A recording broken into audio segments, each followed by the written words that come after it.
आज यहाँ पर हमारा सौभाग्य है कि जो दूर से सुनते थे हम टीवी में, ट्यूशन नहीं हो पाया जैसा उनकी चॉइस थी, हमारे बिष्ट साहब ने हमको प्रेरित भी किया है और कहा है कि सब एक हो जाएं। बहुत बड़ी बात बोली उन्होंने। तो हम जानते हैं कि हमारे साहब नायर साहब ने और बिष्ट साहब ने या हमारे जो भी उसके ऑल इंडिया बेस के सेक्रेटरी और प्रेसिडेंट हैं वो लोग काम कर रहे हैं। हमारे यहाँ भी हमारा संगठन हुआ था नॉर्थ लखीमपुर डिस्ट्रिक्ट का, हमने बहुत अच्छा सपोर्ट किया था उसमें। बाद में धीरे धीरे क्या पता नहीं फौजी लोग धीरे धीरे शिथिल हो जाता, मतलब ठंडे जैसे पड़ जाते हैं। कोई बात नहीं, हमारा जो लक्ष्य था उसका जिम्मेवारी हमारे बीटी नायर साहब हैं और बिष्ट जी हैं। तो वो लोग पूरा तन मन धन से अपना बीमार होने के बाद में वो मूवमेंट कर रहे हैं। आपको इतनी तारीफ है और हमारे आदमी हम लोग उसमें सहयोग न करें तो हमारा दुर्भाग्य है। आसाम राइफल एक ऐसी फोर्स है जो 1835 के बाद आज 190 साल आसाम राइफल के फौज को हो गया है। हम बहुत बड़ी प्राउड है हमें कि हमारी फौज इतनी पुरानी है। हमारे को ये नहीं सोचना चाहिए कि हमने कोई डिक्लेयर किया। गवर्नमेंट ऑफ इंडिया में हमारे जो राइट्स हैं, फंडामेंटल राइट्स, जो हमारे अधिकार हैं, जो हम काम करते हैं, उसके बदले क्या होना चाहिए वो हमारे नायर साहब ने पूरे हाई कोर्ट दिल्ली में केस कर दिया है। और आपको मालूम ही सब है, ऊपर वाला डिपार्टमेंट वाला है या गवर्नमेंट ऑफ इंडिया है, उसमें पूरा सहयोग अभी नहीं कर रही है और कोर्ट तो एकदम डिसीजन देगा ही और होगा। आप लोग धीरे धीरे सब कोई बोलता है ऐसे होता रहा है, ऐसे नहीं सोचना कभी। कल क्या हुआ, आज क्या होगा, परसों क्या होगा। पहले तो हम गुलाम थे, 2 साल पहले अंग्रेजों को 700 साल मुस्लिमों के गुलाम थे।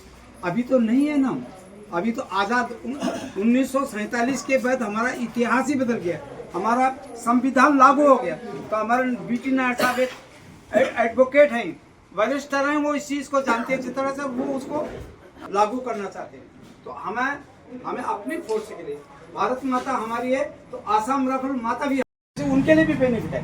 तो अगर एक जगह हमारी जैसे उन्होंने एमएडओ में दिया हुआ अगर वो पास हो जाती है तो समझे बल्ले बल्ले बोलते हैं, चारों 10 उंगली घी में बोलते हैं, उसको हमारी हो जाएंगी। लेकिन हमको बिल्कुल दृढ़ संकल्प यूनिटी होना चाहिए। सब जहाँ पर भी वो है छोड़ो नहीं, यूनिटी कुछ उसके लिए हम लोगों को अनुदान भी करना पड़ता है। हाई कोर्ट तो फ्री नहीं देता है किसी को, इसलिए इसका ध्यान रखें। मान देना चाहते हैं उसके लिए मैं अपना बीटी सर। आज प्रथम हमारे आर के प्रेसिडेंट श्री MB गुरुंग साहब, उनको एक असम के ये फुले हमारा आसाम स्टेट का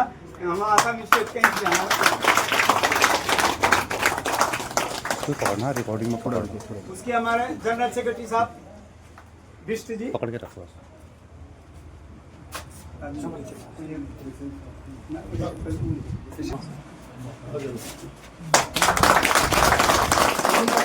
छोड़ना नहीं। ये हमारे केविन आरेसा के प्रेसिडेंट साहब दलबहादुर साहब, उनको सम्मानित कर रहे हैं। उसके बाद हमारे एक्स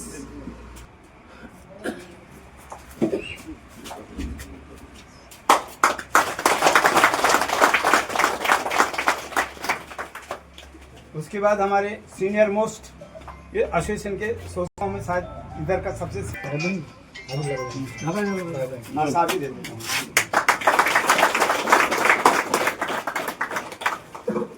सुंदर भाई तरफ से हमारे प्रेसिडेंट साहब, हमारा ऑल इंडिया प्रेसिडेंट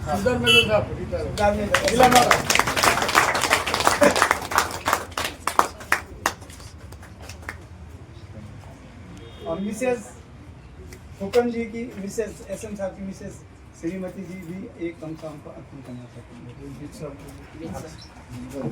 बिष्ट जी को।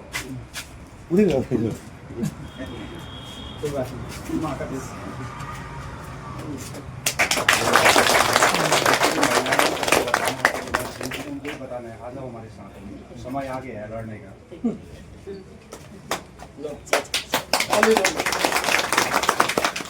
अभी नॉर्थ लखीमपुर धमजी पपन पायलट डिस्ट्रिक्ट से हमने दोनों आदमी को बांध दिया है। क्या कर दिया है, बांध दिया, वो छूट नहीं सकते हमसे। ये हमारा उनसे अनुरोध है कि हमको वो लहे दिल से प्यार करें और कोई भी हमसे ज़रूरत पड़े हम उनके साथ हमेशा 24 घंटे तैयार। इसके लिए ताली बजा दो आप लोग सब।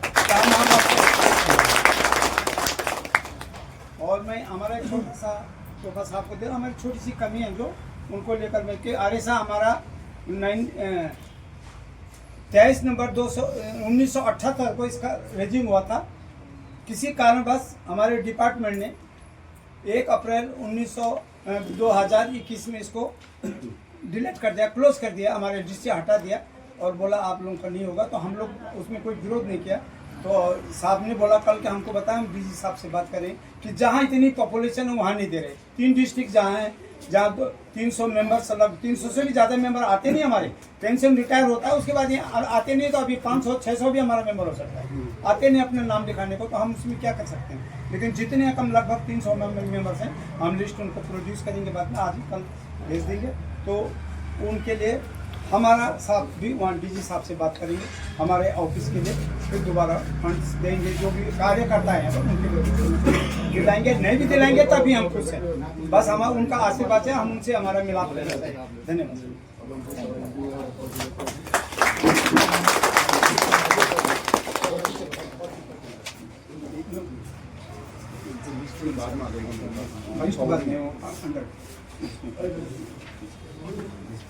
पूरा लिस्ट बन गई है।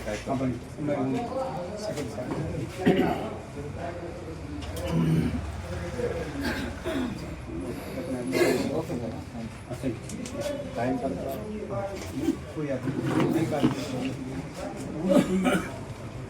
मैं अपने एसएम साहब श्री प्रियाराम फूकन साहब से कहूँ 2-4 शब्द बोलने, क्योंकि सब लोगों को जाना है, जल्दी टाइम नहीं है। सभी को आशीर्वाद दें। माननीय आज के अतिथि रिटायर्ड सुबेदार भिंडी नायर साहब, असम राइफल आबुआ ऑल इंडिया एसोसिएशन के प्रेसिडेंट और बीस साहब जो हमारा आर्या का सेक्रेटरी है, मैं इन दोनों साहब को हमारे नॉर्थ लखीमपुर डिस्ट्रिक्ट के जो आर्या की तरफ से तहे दिल से स्वागत और बहुत बहुत धन्यवाद देता हूँ, जो कि इन्होंने इतना दूर से आके हमारे यहाँ पर हमको हौसला बढ़ाने के लिए और आर्या के बारे में जानकारी देने के लिए आए हैं। इसके लिए भी इन दोनों साहबों को हमारी तरफ से बहुत बहुत धन्यवाद देता हूँ।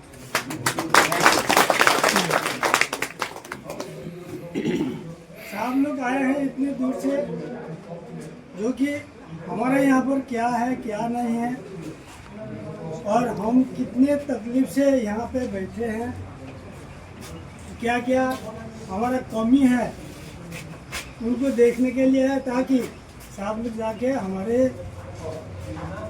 डीजी साहब को बता सके, इसके बारे में बयान दे सके, क्योंकि हमारा आने वाले भविष्य में हमारा वेलफेयर हो और हमारा देखभाल हो। मैं ज़्यादा न बोलते हुए साहब लोग को फिर भी मैं धन्यवाद देता हूँ, जो कि इतना कीमती टाइम निकाल कर यहाँ पर आके 2 रात बैठ के हमारे यहाँ इतना दुर्गम एरिया में, फिर भी आसाम राइफल के लिए कोई दुर्गम नहीं है, जो कि साहब लोग बैठे हैं, आप लोग सब बैठे हैं। आसाम राइफल के लिए कोई दुर्गम नहीं है, सब सुगम है, क्योंकि हम कितने तकलीफ एरिया में बैठ के नौकरी करके आए हैं। फिर भी अभी पेंशन निकालने के बाद हर कोई आदमी आराम करना चाहता है, लेकिन साहब दोनों साहब आराम नहीं, हर जगह में इवन नेपाल में भी जाके आए हैं। तो साहब लोग को मैं भगवान से यही दुआ मांगता हूँ कि आने वाले भविष्य में साहब लोग ऐसे घूमते रहें, हमारा आसाम राइफल का वेलफेयर करते रहें, भगवान उनको ये शक्ति दे। इसलिए मैं भगवान से ये प्रार्थना करता हूँ। और क्या बोलना है, अभी हमारे यहाँ पर क्या क्या तकलीफ है साहब लोग को हमारा मेमोरेंडम दिए हैं हमारा वी साहब ने। तो क्या क्या हमारा यहाँ पर कमी है उसको मैं जितना समझता हूँ कि मेयर साहब ये जाके DGR में मुताब करेंगे, DGR को साहब को बताएंगे और हमारा जो भी प्रॉब्लम है तो प्रॉब्लम को सॉल्व करने के लिए हमको मदद करेंगे। तो इसलिए मैं आज साहब को मिलते ही मैं साहब से बहुत खुश हूँ। नतलनी में हम सभी खुश है साहब से मिलकर, क्योंकि साहब कहाँ रहते हैं, हम कहाँ हैं। साहब दिल्ली में रहते हैं, पिरामिड में रहते हैं, वो तो हमको हमारा तो सपनों की बात है दिल्ली पिरामिड, है कि नहीं? सपने की बात है हमारा। हम तो सपनों में देखते दिल्ली हाँ ऐसा है वैसा है, पिरामिड ऐसा है वैसा है, लेकिन आज साहब को हमारा सामने मिल गया है। कितनी खुशी की बात है। तो इसलिए मैं आप सभी से अनुरोध करता हूं कि आप लोग का जो भी पॉइंट है इक्का दुक्का जो जेन्युइन है आप बता सकते हैं साहब को हमारा क्या कमी है और हमको क्या क्या सही है। ये बोल के मेरा ये छोटा सा नॉन हिंदी वाला वक्तव्य यहाँ पर विराम देता हूँ। कोई भूल होने से या कोई गलती आने से यहीं पे समाप्त कर दीजिए। यही कहकर मेरा वक्तव्य समाप्त।